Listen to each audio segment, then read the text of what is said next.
this is the third Sunday of Easter. There are 7 Sundays of Easter altogether.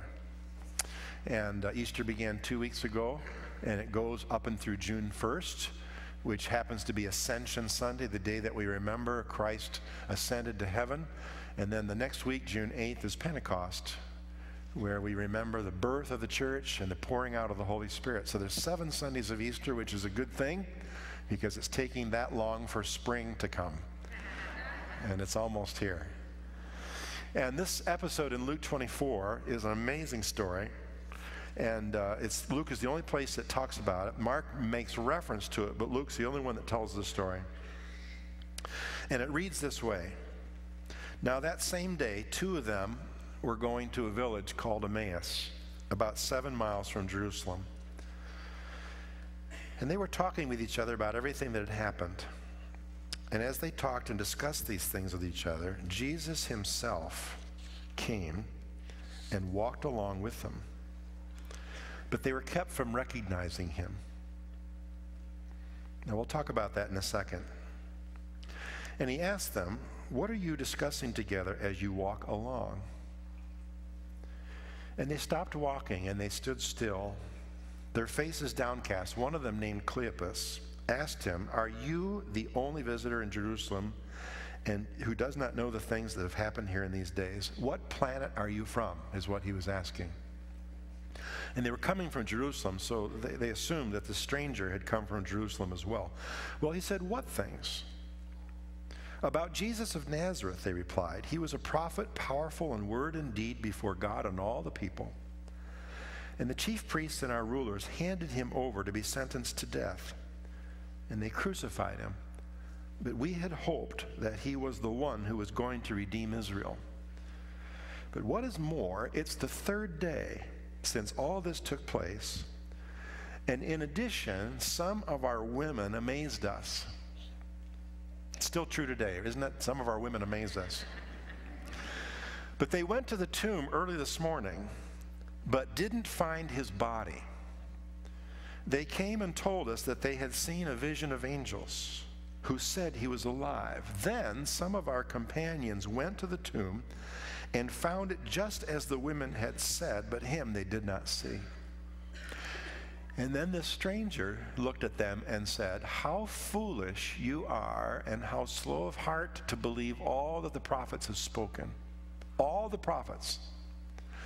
And then the stranger asked, "Did not the Christ have to suffer these things and then enter his glory?"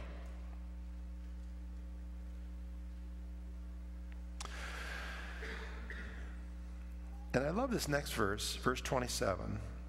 It says, "Beginning with Moses and all the prophets, he explained to them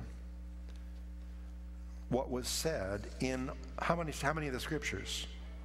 All the scriptures concerning himself. Now he didn't say it's about me, but I don't know if they stopped by the road or if they kept walking, but he started from Genesis all the way to Malachi, and every place he stopped he says, "That's him, that's him, that's the Messiah." All the scriptures are about him. As they approached the village to which they were going, Jesus acted as if he was going farther, but they urged him strongly, "Stay with us, for it is nearly evening, the day is almost over." So he went in to stay with them. And when he was at the table with them, he took bread, he gave thanks, and he broke it, and he gave it to them. And then their eyes were opened, and they recognized him, and he disappeared from their sight. And they asked each other, "Were not our hearts burning within us while he talked with us on the road and opened the scriptures to us?" And they got up and they returned at once to Jerusalem, and there they found the 11 and those with them assembled together. And they said, "It is true, the Lord has risen and has appeared to Simon." And then the 2 told what had happened on the way and how Jesus was recognized by them when he broke the bread. Well, here's my question. How come they did not recognize him? Now, the same thing happened to Mary Magdalene that morning. This would have been Easter Sunday night, first day of the week. Mary Magdalene also didn't recognize him. How come? Now, all kinds of speculation. He looked different, obviously. Maybe he was still swollen from the Friday that he went through. We don't know. It's not sacrilegious to wonder that. But there's this malady that you, if you're a psych major, I was a psych major, which means I know enough to be dangerous. That's what that was. But there's this condition called inattentional blindness. It's not any physiological problem, but it's this deal. And the definition of it is this, that the inability to see or understand something because we are either preoccupied or we are expecting something entirely different. Another word for it is perceptual blindness. Now, we all have it from time to time. Men, face it, you really have a problem with this. And there's all kinds of interesting studies, like the old walking gorilla test. Have you seen this? Where you're sitting in front of a video screen, and there's a bunch of people. Usually they're all in white, and they may have a blue ball and a red ball, and you're asked to count how many times the red ball is passed. And it's about a minute video, and you're watching and you're counting and concentrating, and then it's over. They ask you, did you see the gorilla walk through?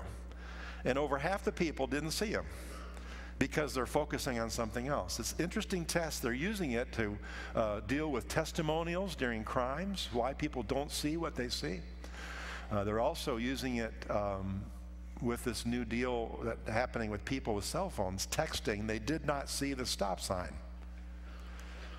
And that's what happens. And another interesting historical evidence was in 1770, the botanist on James Cook's ship, the Endeavour, whose name was Banks, the botanist's name was Banks, in his diary recorded they were just off the northeast coast of Australia, and it happened several times. They were anchored about a quarter-mile offshore, and they noticed that the residents of the island did not notice the ship, didn't even look up. People were fishing or doing their laundry or swimming, and they didn't notice the ship until these people on the sailors got on longboats and made their way to shore. Then the people got frantic, as if the ships were invisible. And Banks, the only thing that he could surmise was that these folks who had never seen a ship before, they had no categories for it, and so seeing it offshore, they didn't even notice it. Now, it's a strange thing, inattentional blindness. And it happens to all of us. It happens to me. My wife accuses me of this all the time. She says, Mark, would you go upstairs and get the car keys? And she says, they're right on the counter. And I go up there, and I just tell you, I'm honest with you, I can't find them. Anybody been there? And she waits 10 minutes, and finally she comes upstairs, and there they are right on the counter. I look at her, I say, how did you do that? You just made them appear. Inattentional blindness. Anybody have that problem? There's a support group.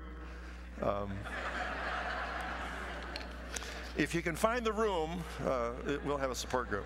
But here's the deal. We don't see things as they are. We see them as we are. And I wonder that, well, I may be wrong, and I don't know why they couldn't see Jesus, but it could be that they had inattentional blindness. And that could make perfect sense because, after all, isn't that not still true today? We fail to see Christ. Many people in the world fail to see Jesus because they are too distracted by other things, or they are too busy looking for other things. And they couldn't see him until the end of the day when they'd spent some time with him, and then he broke bread. What a strange story. And it's just a mystery to me. I'm going to jump ahead and just show you this picture, and then I'll come back to what I was going to say. There's another Caravaggio painting. I love Caravaggio. Look at the date, 1601, and here's your art lesson for the day. The amazing thing about him, most people, if you look at that era, if you look at that painting, you would think it's probably 1910, 1900. Because the photorealism. Back in 1601, most paintings, most artists painted these figures that were inanimate, they were wooden, they were still, and they would stare at you, or they'd stare off into space. Not his. His paintings were full of drama. And most paintings in that day were faded colors and blurry edges. Not him. He painted in high definition. And you look at that painting, and it's just amazing. You can just about sense, you can hear the chairs push back quickly from the table, and these guys about to fall off the chair as they realize for the first time they're in the presence of the creator of the universe. It's that kind of moment, that kind of drama. And the resurrection stories are full of that kind of drama. But here's how these guys recognized Christ. I'm not sure how they did not recognize him, but I'm pretty sure how they came to recognize him. And you didn't see what I just showed you, right? 3 things helped them to connect the dots. Here's the first thing. That past Thursday evening, Jesus revealed himself in the Passover. He took bread and he said, "This is me." He broke it. He took the cup and he said, "This is me." He gave it to them. He revealed himself in the Passover. That Sunday afternoon, this stranger had just done the same thing. He walked them from Genesis to Malachi. Now, you need to know that if you're covering the entire Old Testament, you could be certain that he was going to talk about the most definitive, the defining story of the history of Israel, which is the book of Exodus, how they were delivered out of slavery, out of Egypt, in the Passover. How Moses came and Pharaoh kept saying no, and then Moses, by God's word, struck dead all the firstborn in Egypt. And God told the Hebrew nation, "You, however, take a lamb, a male lamb without defect, and slaughter it and take the blood and pour it over the cover of your door, the doorway to your home. Cover the blood with the doorway of your heart." And God said, "When I see the blood, I will pass over." It's the defining story of the people of Israel. I always thought, what's the defining story? What's the defining holiday for America? Some people would say 4th of July. I don't think so. I think the Super Bowl is now the defining holiday for America. It's sad. It's funny, but it's true. For Christians, it's obviously Christmas or Easter, but for the secular world, it's the Super Bowl. We don't have a defining story, but Israel did, and it was the Exodus. It was the Passover event of the Exodus. And that afternoon, as this stranger was unpacking Genesis to Malachi, you know he took an inordinate amount of time to point to the Passover, and it says, see this, it's all about him. And then that evening, what were they doing? The stranger, and this is an odd thing because usually the host of the family breaks the bread, but somehow the stranger looked at them and said, "Here, allow me." And they gave him the bread, and the stranger broke the bread, and it clicked. And they put 2 and 2 and 2 together, and they recognized him. And that's the picture. Thankful we have that photo of the event.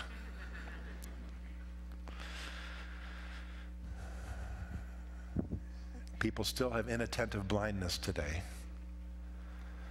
They don't see Jesus because they're distracted or running after lesser things.